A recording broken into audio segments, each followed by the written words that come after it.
Bien, bonjour. Dans cet exercice, on va s'intéresser à essayer de déterminer le moment magnétique associé à une distribution en rotation, un disque en rotation. Donc, on va supposer que sur ce disque qui est représenté ici, vous avez une charge qui est régulièrement répartie. Donc, la charge Q, temps de Coulomb, si vous voulez, est uniformément répartie à la surface du disque de rayon R. Et ce disque est mis en rotation. Donc on va avoir des charges qui tournent, et on sait que si on a des charges qui tournent, on va faire apparaître un moment magnétique. Alors l'idée c'est qu'en cours, vous vous êtes intéressé pour l'instant uniquement au cas d'une boucle de courant, qui était en fait un fil.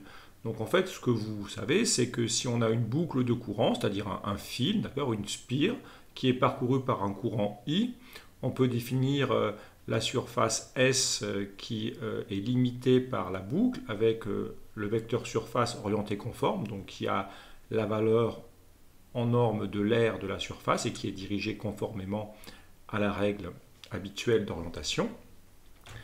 Et on sait que dans ce cas-là, pour ce dispositif qui est ici, on sait que le moment magnétique vaut le courant qui passe dans la boucle fois la surface limitée par la boucle. Donc l'idée en fait ici, ça va être de décomposer le problème en sous-éléments de ce type-là. Donc on va considérer des petites boucles de courant élémentaires situées entre des rayons R et R plus dr. On va regarder le courant qui passe dans ces boucles élémentaires. On va trouver le moment magnétique élémentaire créé par chacune des boucles et ensuite par sommation, on trouvera le moment magnétique résultant. Donc première étape, l'exercice est décomposé en plusieurs étapes. Première étape, on va déjà considérer une boucle élémentaire, donc située entre R et R plus dr, R étant quelque part entre 0 et grand R. Et on va essayer déjà dans un premier temps de trouver quelle est la charge, donc une charge élémentaire, qui est comprise dans cet anneau élémentaire qui est représenté ici. Alors l'idée c'est bien sûr de trouver l'aire de l'anneau qui est ici et de le comparer à l'aire totale du disque. Il nous restera à faire ensuite, vu que la charge est répartie uniformément, une simple proportion nous donnera la charge dans la partie rouge indiquée. Alors pour trouver l'aire de la partie rouge, il y a plusieurs méthodes. Une méthode consiste en fait à couper ici et puis à dérouler votre anneau pour en faire, j'y reviendrai, en fait une bande comme ceci qui aura comme longueur le périmètre 2πr et comme épaisseur dr. Donc vu de cette façon, l'aire élémentaire que je peux appeler delta A, l'aire élémentaire de cette bande, en fait, dépliée, c'est simplement la bande dépliée, c'est la longueur 2π petit r fois dr. Voilà. Alors, vous pourriez dire, oui, mais attendez, la longueur inférieure vaut le périmètre de pierre, mais la longueur supérieure, en toute rigueur, elle ne vaut pas 2πr, elle voudrait en toute rigueur 2π, et là il y aura un petit grand parce que le rayon qui est le rayon extérieur vaut R plus dr. Donc ici, vous pourriez m'indiquer à juste titre qu'il manque un morceau de πdr, hein, pour avoir 2πr plus 2πdr. Et certes, et donc en fait, vous pouvez dire, vous n'avez pas compté ce petit morceau. Mais ce petit morceau qui est ici, représenterait une aire 2π dr fois dr sur 2, que ça serait l'aire du triangle qui est là, donc base fois hauteur divisé par 2, et ceci c'est en dr carré. Donc ce terme en dr carré, il est négligeable par rapport au terme en dr, à la limite où dr tend vers 0. D'accord? Donc cette partie, c'est négligeable. Parce que c'est du dr carré par rapport à ce terme-là. J'indique en fait donc ça c'est l'aire à l'ordre 1 en dr, donc ça c'est la valeur de l'aire à l'ordre 1 en dr, ce qui nous sera suffisant ensuite par intégration, et on peut négliger le terme que j'ai pas compté qui est en dr carré.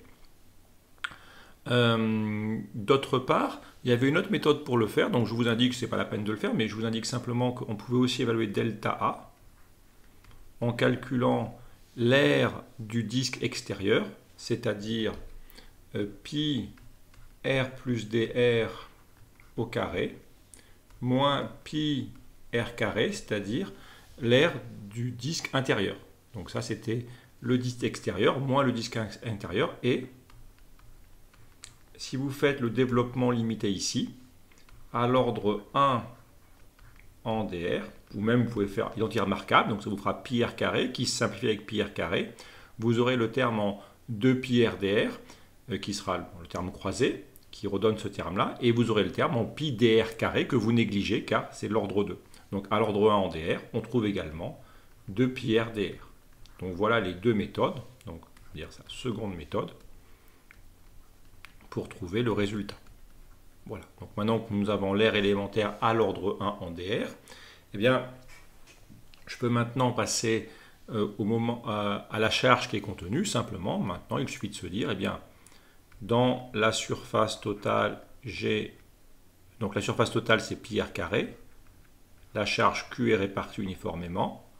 Dans la surface qui vaut 2 pi r dr, j'ai une certaine charge delta Q. Il suffit maintenant de faire une simple règle de 3, ou une simple proportion pour trouver que delta Q, c'est 2 pi r dr fois Q sur pi grand R carré. Et donc, simplement, en simplifiant par pi, vous trouvez le résultat indiqué. Donc là, nous avons pour l'instant la charge qui est contenue dans cet anneau. Il faut maintenant passer au moment élémentaire. Alors, la question à se poser, c'est comment on passe de cette charge élémentaire au courant, car nous avons besoin pas de la charge, mais du courant. Alors, je reviens toujours au moment élémentaire créé par cet anneau. Le moment élémentaire, ça va être, encore une fois, vous avez les charges, on a trouvé le nombre de charges, et ces charges tournent parce que le disque, je vous rappelle, est entraîné à la vitesse angulaire oméga. Donc ces charges disposées sur l'anneau rouge sont en train de tourner. Elles créent forcément une certaine intensité dans cette petite spire, fois la section. Et ici, bien sûr, donc je rappelle, donc on prend quoi ici? Donc delta I, il me reste à trouver ce courant que j'ai dessiné aussi en vert. Je reviens dans un instant. Et pour la section, eh bien, je prends bien, regardez ici, je prends bien la section qui est entourée par la spire élément, par la spire. Donc la section qui est entourée par la spire, c'est bien le disque intérieur qui vaut pi r carré et orienté conforme selon UZ. Maintenant, il me reste à trouver l'intensité du courant. Pour trouver l'intensité du courant, il faut revenir à la définition. L'intensité, c'est la charge qui passe par unité de temps. Comment trouver cette charge? Vous avez une charge totale delta Q ici. Donc ici, vous avez delta Q.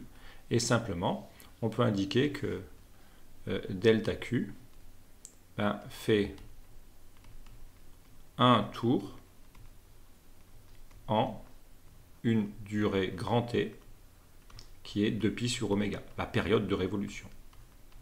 Donc simplement, mettez-vous ici, si vous voulez, et puis prenez toutes les charges qui sont là. Les charges, si vous êtes ici, vous comptez les charges qui passent, et bien en une période, les charges totales seront passées une fois. Vous voyez, il y a différentes charges, on peut dessiner des charges Q1, Q2, Q3, Q4, etc. En fait, il y en a une infinité, mais on peut faire comme ça. Les charges tournent, et en une période de rotation, elles sont toutes passées une fois. D'accord? Donc en une période de rotation, elles sont toutes passées une fois. Donc il y a une quantité de charge delta Q, qui est la charge déposée, qui a traversé une section donnée en la période T.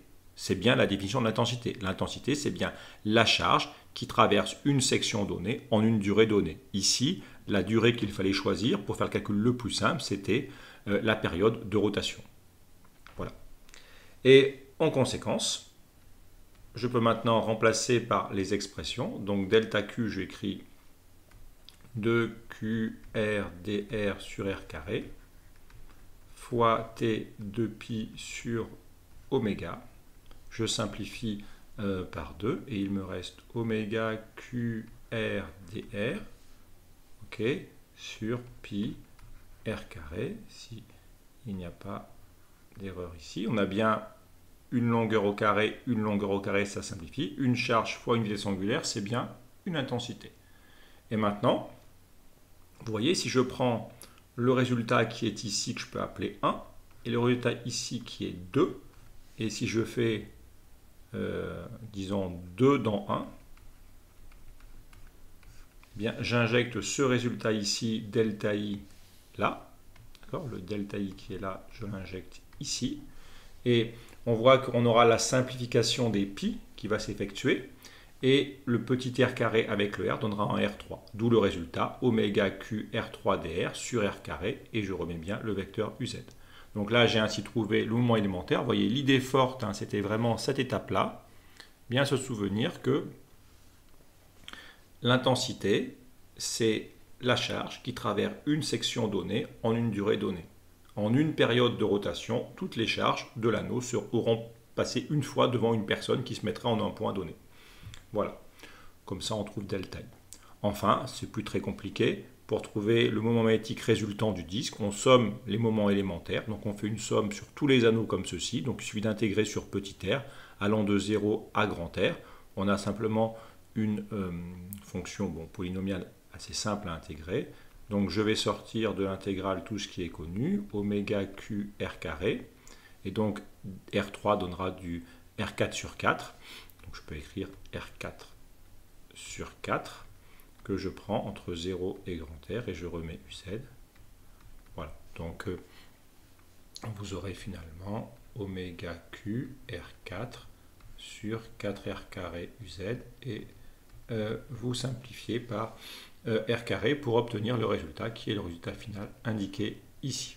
On vérifie bien, d'accord, on a bien une charge fois l'inverse d'une longueur, ça fait une intensité fois R carré qui est bien une surface. On a bien quelque chose d'homogène. Voilà. Au bilan, voilà, je pense que l'étape clé, donc, c'était vraiment essayer de se décomposer. Vous connaissez une formule du cours, vous essayez de vous ramener à une méthode par décomposition élémentaire. Bon, les méthodes de calcul des aires élémentaires, la méthode à privilégier est bien sûr la première, mais la deuxième est aussi possible. On fait bien sûr les calculs à l'ordre 1 en dr. Enfin, la technique un petit peu subtile, c'est de trouver le delta I. D'accord, donc je l'ai expliqué ici. Voilà, je vous remercie pour cet exercice.